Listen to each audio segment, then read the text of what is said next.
জানি না, তবে আজকে আমি হক আদায় করে যেতে চাই।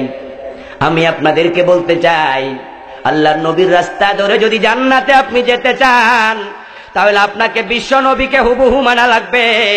আপনি শুধু নামাজ রোজার ওয়াজ করবেন আর আল্লাহর আইনের কথা বলবেন না, কোরআন বিজয়ের কথা বলবেন না, তাহলে বুঝতে হবে বিশ্ব নবীর জীবনের লক্ষ্যের সাথে আপনার জীবনের লক্ষ্য মিলেনি, ঠিক কিনা? আল্লাহর হাবিব আসছেন কোরআনের বিজয়ের জন্য। আপনি কি দেখেননি? মক্কায় যখন তিনি কোরআনের বিজয় করতে পারেন না, আল্লাহর ইশারায় তিনি 13 বছর পরে মদিনায় হিজরত শুরু করলেন, ঠিক কিনা? হিজরতের পথে বিশ্বনবী একটা দোয়া করছেন, ওই দোয়াটা কোরআনের আয়াত বানায় আল্লাহ নাজিল করছে, ওয়াজআলনি মিন লাদুনকা সুলতানান নাসীরা। বলেন সুবহানাল্লাহ। আল্লাহ নবী দোয়া করে, আল্লাহ তুমি আমাকে রাষ্ট্র ক্ষমতা দাও। সুলতান মানে কি? প্রেসিডেন্ট, ঠিক না? রাসূল আল্লাহর কাছে কি চায়? প্রেসিডেন্সি পাওয়ার, রাষ্ট্রের ক্ষমতা। এবার বলুন তো, প্রেসিডেন্টের দাম বেশি না নবীর দাম বেশি? আমার বন্ধু, তাহলে নবী তো অনেক সম্মানী, যার আঙ্গুলের ইশারায় চাঁদ 2 টুকরা হয়ে গেছে, ঠিক না? ওই নবী আল্লাহর কাছে ক্ষমতা চায় কেন? রাসূল ক্ষমতা চাইলে দোষ হয় না, আমরা চাইলে বুঝি দোষ হয়। এদেশে অনেক আলেম পাওয়া যায়, আল্লাহর আইনের কথা বললে তারা কইরা ক্ষমতার লোভী, আমি কোন রাজনীতি করি না। তুমি একটা মুনাফেক, মুনাফেক, মুনাফেক। তুমি আল্লাহর আইনের কথা বলে মাইর খাইতে রাজি না, তাই সবার সাথে মিলে জুলে থাকতেছ, ঠিক কিনা?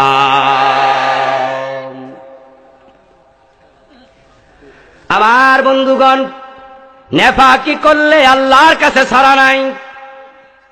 দুনিয়ার সব মানুষ দল করবে, তোমার দল কোথায় গেল?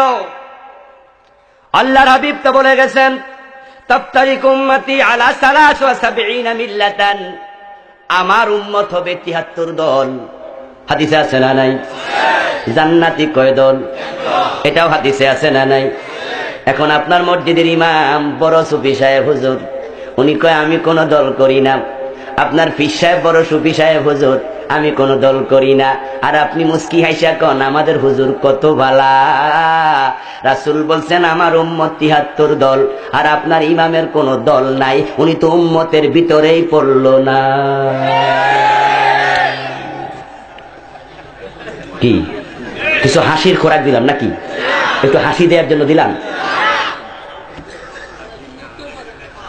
আল্লাহ রাসূল বলছেন আমার উম্মত হবে 73 দল, কিন্তু আপনি সুবিধাবাদ, তাই আপনার কোনো রং নাই, আপনি গোলালু হয়ে গেছেন, ঠিক না?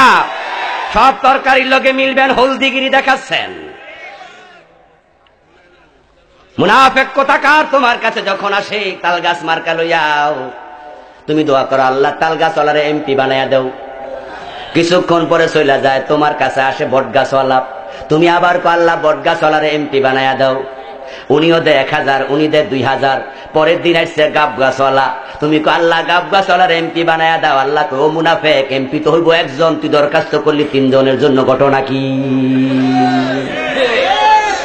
যার জন্য তার জন্য দোয়া করলে ইমান থাকে না, ইমান থাকে না। লম্বা কথা বলার সময় নেই, দোয়া করতে সাবধান, যে আল্লাহর দুশমন তার জন্য দোয়া করা হারাম, ঠিক না? যে লোকটা পাশ করলে ইসলামের দুশমনি করবে, গম চুরি করবে, জাতির ক্ষতি করবে, তার জন্য কিসের দোয়া? তোমার দোয়া করা উচিত দেখে শুনে, যে আল্লাহর দ্বীনের খাদেম হবে, জাতির খেদমত করবে, তার জন্য, ঠিক না? আমার বন্ধুগণ, এখন আপনি কোন দলে নাই, আপনি বলতেছেন আমার কোন দল নাই, অথচ রাসূল বলছেন আমার উম্মত হবে 73 দল, জান্নাতি হবে কয় দল? ওই জান্নাতি কোন দল সেটাও হাদিসে আছে না নাই? মানুষ যখন মারা যায় কবরে রাখার সময় একটা দোয়া আছে না নাই? ওই দোয়াটা কি? বিসমিল্লাহি ওয়া আলা মিল্লাতি রাসূলিল্লাহ, সুবহানাল্লাহ। দাউদ কান্দিতে দোয়াটা আছে না নাই? মুসলমান, আমি এখানে রাজনীতি শিখাইতে আসিনি, কোনো প্রয়োজনও নেই। আমরা রাজনীতি করতে চাই না, ক্ষমতা আমাদের দরকার নাই। আমাদের একটাই দাওয়াত, ক্ষমতায় তোমরা থাকো। আমাদের দাবি হলো তোমরা ক্ষমতার আল্লাহর আইনে চালাও, ঠিক না? আমরা ক্ষমতা যেতে চাই না, আমরা আল্লাহর কোরআনকে ক্ষমতায় নিতে চাই। আমার বন্ধু, আপনারা যদি আল্লাহর আইনে দেশটা চালানোর সিদ্ধান্ত আগামী দিন দেন, আল্লাহর কসম করে বলি আমরা জিন্দাবাদ দিয়ে আপনাদের দলে যোগ দিয়ে দেব। আমার মুসলমান, আমাদের কথা হবে আল্লাহর কোরআনের জন্য আমরা দিন বিজয় করতে চাই, ঠিক না? কারণ রাসূল যেটা করেছেন এটা করা ফরজ, জেলে নিলে সেটাই করা লাগবে। জেলখানার মাঝেও কিছু আল্লাহর বান্দা আছে না নাই? মানুষ বলে দেখি স্বর্গে গেল বারাবানে, ঠিক না? আমি এখানে কথা বলবো আল্লাহর আইন বিজয়ের জন্য। আমাকে ধরে জেলে ঢুকিয়ে দাও, আমি সেখানে সুর ডাকাতদের কাছে দিনের বিজয়ের শিক্ষা দিতে থাকব।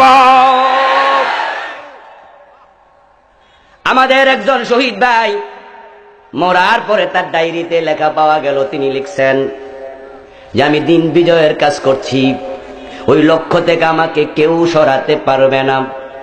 যদি তারা আমাকে ওই রাস্তায় চলার কারণে আমার পা কেটে দেয়, আমি তখন ওই রাস্তায় হামাগুড়ি দিয়ে সামনে যেতে থাকবো। ওই চলার সময় তারা যদি আমার হাতগুলা কেটে দেয়, তখন আল্লাহর কালেমার পতাকাকে আমি জিব্বা দিয়া দাঁত দিয়া কামড়ায়া ধরে রাখবো। তারা যদি আমাকে তখন পিঠের মাঝে বড় পাথর দিয়ে আঘাত করে আমাকে সেখানে শোয়া দেয়, আমাকে সামনে আগাইতে না দেয়, আমি তখনও আমার দিন বিজয়ের দিকে চোখে তাকায়া থাকবো। আমার লক্ষ্য থেকে আমাকে কেউ মরা পর্যন্ত ফিরাতে পারবে না। আমার ভাইয়েরা, এখন দিন বিজয়ের জন্য আমরা কাজ করছি, কিন্তু আপনি বড় সুবিধাবাদ।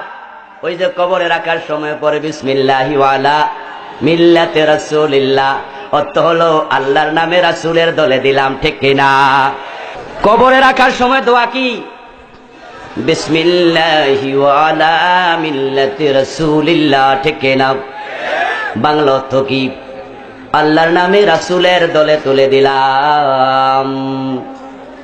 এখন আপনার ইমাম তো বলছে উনি কোনো দল করে না, পীর সাহেব হুজুর তো বলছে উনি কোনো দল করে না, তাহলে উনাকে কবরে রাখার সময় কোন দোয়া পড়বেন? ঝামেলা আছে না নাই?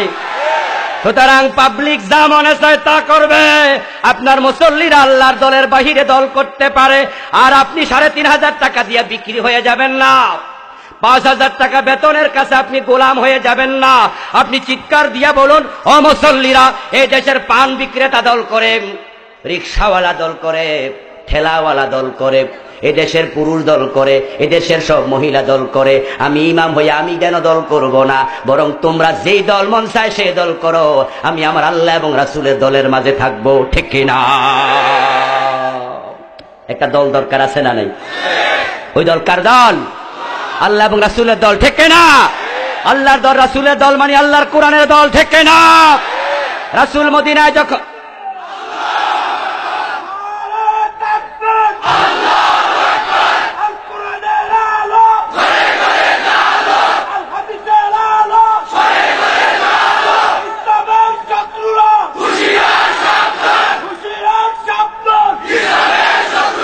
আমার ভাইয়ারা, আল্লাহর হাবিব যখন মদিনায় গেলেন, আল্লাহ উনার দোয়া করে উনাকে মদিনার প্রেসিডেন্ট বানালেন, ঠিক না? দোয়া কবুল হয়ে গেল। উনি মদিনার প্রেসিডেন্ট ছিলেন 10 বছর। কত বছর? ওই 10 বছর দেশ চালাইলেন মন মতো না কোরআন মতো? জোরে বলেন, কি মতো? তাহলে বোঝা গেল নবীর দল বিজয়ী হলে কোরআন বিজয়ী হবে, ঠিক না?